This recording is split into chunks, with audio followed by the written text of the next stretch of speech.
But that part of starting with giving ourselves permission, sometimes we don't even know what we're giving ourselves permission to do because it's so unfathomable. Mm-hmm. So the idea of rest, many of us think we know what it is, but have never experienced it, never seen it, and we really don't know what it is. And I think on some level, our body even rejects it because it's so unknown.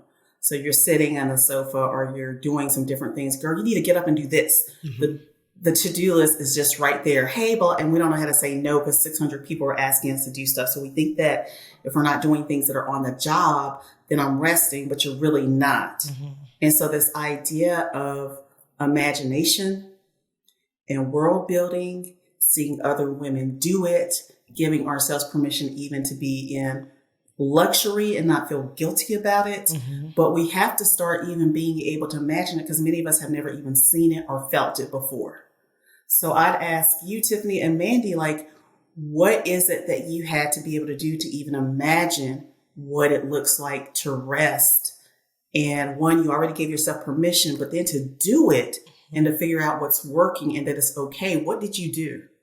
For me, I had to take like time away, after my husband passed away, and I realized I was just like, what is all this for again? And because I prioritized everybody. And I took like time. I went to Bali for like 2 months just by myself. And it was there then because I had to literally see something different. My therapist calls it a corrective experience because we tell ourselves this is the way you live life. Then you go to Bali and no one's living life that way. They're eating fruit, they're taking walks, they're saying hello, they're slowly going to the beach. And it was like that is a version of life that's happening in New Jersey, but here's another version of life. This is a corrective experience. You can live life in this way. And then quite honestly, I had to burn it all down. That's that episode that you said when you came on earlier and you said that that was the one that you were like, because people were upset with me for burning it all down because they didn't see that if I didn't, I would not be here. Or didn't care. Yes. And so they did not know that like, all that I had been doing to make sure everybody was okay. And that if I didn't burn it down, that all it was for them was job loss. For me, it would have been life loss. Yes. And I was just like, so sorry about your job, but kind of want to live. So yes. I don't know what else to say, and even after sharing that, there were still some people that were like, yeah, but, I was depending on that money for ... And it was really like, it's a different Tiffany now because I'm not nearly as nice as I was. I'm still kind, but now I'm not nearly as nice as I was because I realize how people will pick at the bones of your body. Yes. And then walk over and then eat off somebody else. And I'm not here for it. Yes. And so, I'm still super kind, like that is, but as far as nice, no, like meaning that like, the posturing, I don't want people to think badly of me.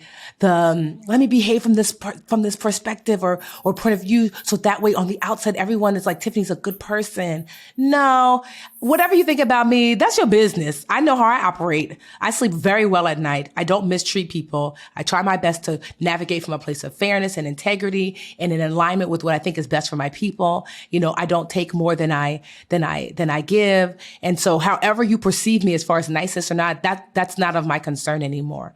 And so that's what I had to do. I had to burn it all down and I had to like let the chips fall where they may. My biggest fear before it would always be, what will they say? And I'm sure there are lots of people out there now who say, things about me that are not super flattering. And I don't care. Sorry, sis. Like, I paid well for a very long time. You should have saved those coins when I was overpaying you to do underwork. Yeah.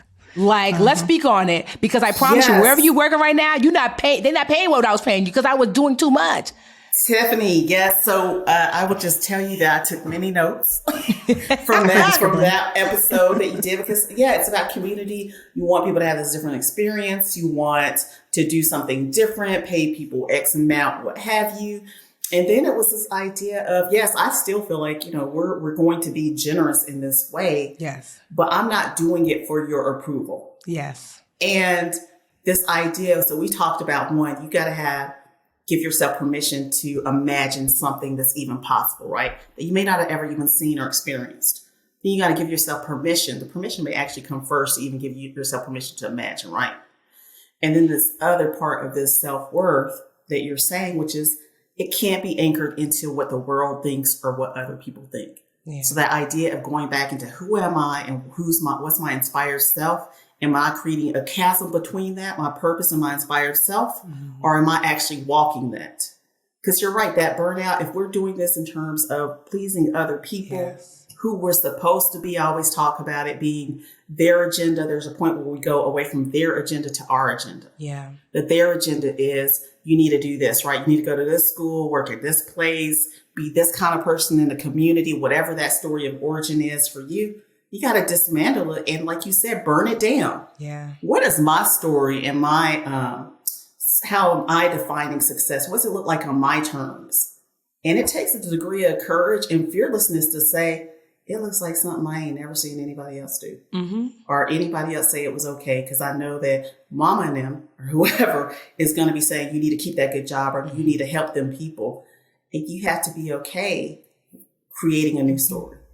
You have to allow adults to adult. That's what I realized too. I said, girl, you didn't give birth to no nan chicken child. The only person I am responsible for is my I look after my nieces and my nephews and my bonus daughter, Alyssa. And I'm like, these are adults.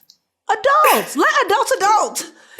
Because sometimes I take so much responsibility for everybody's life that I'm like, that's you too, Tiff. Look in the mirror, sis. You stepped in, you decided that you the boss to everybody, and I'm just like, let grown people, and so that was a huge one for me too. But like when she told me that my blood pressure was normal, despite all of the shifts that are happening, now I've shared some of that stuff with Mandi, and I'm just like, I was so like, yes, you are figuring it out, Tiffany. You are choosing Tiffany. That you're allowing people to do what they need to do. You are still showing up, in your purpose. And you are focusing on, maintaining your kindness and integrity without this people-pleasing niceness that you used to bring with you, because it's harmful to everyone, not just harmful to me, but honestly, it's harmful to the people that I was being nice to, because mm-hmm. it props them up for something that's unsustainable. Mm-hmm. And so like, it's just such an interesting space, because that's the struggle. I feel like this is why this conversation of how do we show up for ourselves while doing good work for the community? It's such a hard conversation to have, because, it's like, what do we owe the larger community of Black and brown folks? And what do we owe ourselves? I don't know any other race. I don't know, because I'm only Black, but I'm like, do other people carry so much of that heaviness of what we're supposed to do? Because Mandi and I struggle with that, right? Like, Amani's our show producer, because Mandi was like, no, I want a Black show producer, and it's just like, because like, that's what I'm wanting. So it's like, how many of those types of pushes are ours to have, versus sometimes it's like, I'm just tired. Somebody else for our show. I didn't go out there and do a whole campaign for every podcast in America to get, you know what I mean? I'm like, where can I bother someone?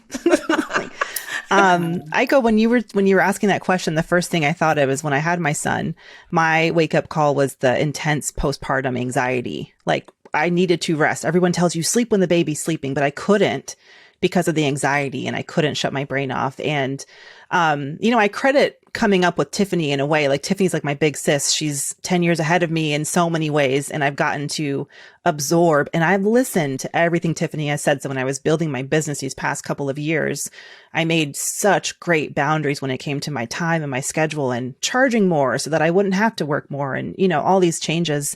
The thing is, what I had to learn is other people haven't always been as comfortable with the way I operate. And I'm going to put my husband on blast. He's very confused about how I can still be the breadwinner and take so many naps during the week. And I feel a tiny bit of judgment, even from him, when he finds he comes home early and I'm like taking my afternoon nap, because that's what I do, because I pick up that baby from daycare at 4:30 and I want to be on. I want to be Times Square, lights on for him, Disney World, mom fun. Like, I want to give him my everything, and I have to give it to myself first. So I work between 10 and 2:30 usually. For Aiko, I show up, okay, at this time. Thank you for being here. Yes, thank you. But it's interesting. And even my mom who's like, I know that there's so many. My mom is white actually, and she is still like, she can't sit still. Laura Jane, if you're listening to this, I know you listen to the show. You hate when I talk about you, but the woman can't sit down. You never got to watch a movie with her because she'd be doing laundry and checking that and getting up and down. And I operate very differently. And even from her, I feel that like, you're gonna leave those dishes in the sink overnight? I'm like, yep. And I deserve to sleep. And she's not that kind of person. So if you're in a space where, I'm just saying, like, if you're in a space where even other people close to you seem a little uncomfortable with the space you're giving yourself, that has nothing to do with you. And I choose not to feel an ounce of guilt about doing what needs to be done for myself. So I keep my monthly massage. I take my naps. I still bring home the damn bacon, and it's thick cut. It's not that cheap shit either. It's a good bacon. Like, I'm still bringing it home, and I'm trying not to sacrifice myself in the middle of it all. Talk to me in a year and maybe it'll be different. But that was the biggest barrier. That was the biggest challenge for me, was like, wait, y'all don't necessarily want to support me in this. Like, you judge it a little bit because of issues that are not mine, and I can't carry that with me. And now I nap great. I love that you said that, because also like, Zoloft. Yeah, because it's family of origin, one, and sometimes the people who are right in our space, because it's different to them, and sometimes it makes them question their own way or how they're showing up. And I'm glad that you also mentioned just also parenting or what have you, and even I had postpartum for probably like 2 years, but all that comes with that, and we just don't get that space to rest, to understand even what is going on with us, to be able to address it. I mean, Tiffany, I'm glad that you went to get medical, help, checking up, seeing what's happening. I just had a call from a close girlfriend today about, oh man, I'm pre-diabetic. What is going on here? And there's so many of us, and many of us don't even have the space to get to the doctor's appointment and think about ourselves unless we literally steal it and say, I'm worth it, and make it happen, because it is not one, we just are in a place where everybody works, right? That's your worth. Work. What are you producing? What are you doing? And then to be a woman, and then to be a Black or brown woman, and be able to say, I'm worth it, and I deserve this, and I need to do this for me. That's a whole nother type of mental trip to have to push back on. Our struggle is just so damn romanticized. That's the thing. Yes. And it's not right. People enjoy hearing our story. So what did you do to earn all this? You must have struggled, right? Yes. I won't name names, but Tiff and I were on a call with a businessman. And one of the first things he said to kind of like, was like, oh, well, you guys know I had a really tough upbringing. Like, almost like we also must have had one. And that's how he was going to connect with us, And it just, I still think about that conversation, and it's like, is that what you think? That's everyone's story, that we must struggle. It's that struggle of. Yes. Yeah. A woman told me the other day, she was like, yeah, because I grew up in the projects. I was like, oh, that's nice. I didn't. So anyway, sis, what are you talking about? And I use the word sis lightly, if you know what I mean. I was just like, what does that even, that's how you're going to connect with me? Like, you're Black, you must have grown up in the projects. And I'm just like, I mean, no.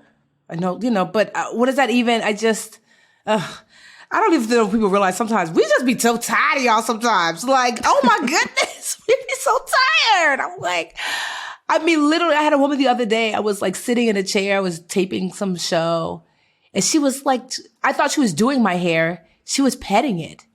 And she even said, oh my God, I'm so sorry, girl, I just love your hair. Don't mind me petting it. She used the word pet. And I pulled away, just looked at her. And I just was like, do you like read any books? Was this just like in a public place? No, I was doing a show. So I was getting like hair and makeup done. And so I was just like, I thought, I was like, okay, the makeup lady, and I thought the hair lady was but I was like, I always come my hair done, because what are you going to do? So I thought that she was just rearranging it. And I was like, this doesn't feel like it. And I was just like, so I looked and I was like, is everything okay? She was like, I just love your hair. Don't mind me. I'm just petting it. And I just was like, I'm like, ain't y'all tired? Because I'm tired. Aiko, what do you do? Yes, what do you do? Yes. All the way rewind when you were saying, when some of your clients are saying, hey, but if I actually elevate, I have this razor thin space. And then there's, of course, the higher you go, the further you can fall. But there's also what's in that razor thin space. What are all the opportunities that are actually taken away for you to be humane, because that's what that razor thin space is. So one, looking a certain way, talking a certain way, not being able to make mistakes, not being able to push back and ask certain questions, especially as a woman of color, not being able to hold boundaries. I mean, it's not just that it's a razor thin space. It's about what is all of the your humanity and opportunities is taken off the plate. You can't even have your hair a certain way without somebody wanting to touch it or someone meaning, what did you mean by that? Having to code switch constantly. People don't understand the price behind that. And even these other things, when you think about the experience of Black people in the U.S., especially if you're thinking about descendants of slaves, there is this rooted history of trauma. And it is hard for someone to actually accept and think, oh, wait, you had a different experience than me, because I can't even imagine it, because what could that be like? And it's that idea of modeling that this is what it could be like, and this is what you have to do, or the decisions we may have to make that are different, that could be unheard of. And I know that I have to do constant unlearning because of how I was raised in a low-income household in Spartanburg, South Carolina. And what was normal is not what should be normal for everybody. But I have to constantly tell myself that, instead of looking at other people sideways of, what? You don't do such and such? or diminishing somebody because they didn't have this experience is considered the Black experience, instead of thinking, I'm not trying to rewrite that story. Yes. For my kids, or impose it on other people, or make them feel less than because they didn't have it. But that takes so much awareness to have to do that, because in the moments, I do have these moments of side eye, like, wait, what? And I have to say, but wait, do I want somebody else like me to have had that experience? I don't want you to have had that experience. I'm glad you didn't. That means we're getting closer to having more spaces where all of us didn't have that trauma. And it's hard. Hey, BA fam, we're on YouTube. Woohoo! Thank you so much for watching. Please like this video and subscribe to the channel. And while you're at it, why don't you go over to that little bell icon and just tap that for us. Show the BA fam how much you love us. And that way you'll also get notifications when new videos drop. Also, share the channel with a friend. We're always like, tell a friend, tell a friend, tell a friend. And thank y'all so much again for all the support.